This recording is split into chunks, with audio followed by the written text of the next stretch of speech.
Good day, tropa. So, na-experience mo rin ba to dito sa abroad? Lalo-lalo na yung mga kababayan ko nandito sa Saudi Arabia. Yung nag-apply ka, local hire, yung dito ka na mismo sa Saudi Arabia.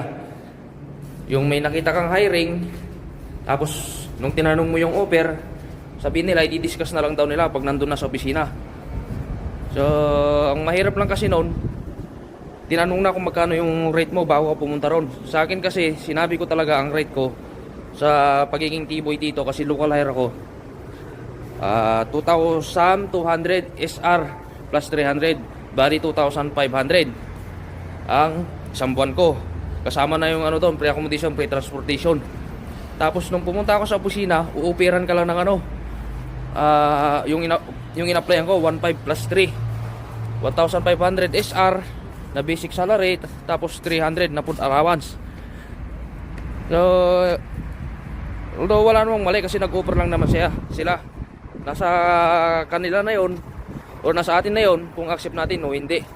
Kaso nga lang, kung isipin mo naman, dapat bago tayo mag-apply, bago tayo pumunta ron, sinabi na nila kung magkano ang offer. So hindi naman tayo naghahangad ng malaki. Siguro naghahangad lang tayo kahit paano maiangat ng konti yung sahod natin. Kasi alam na nilang 2,500 tapos offeran ka ng ganun eh.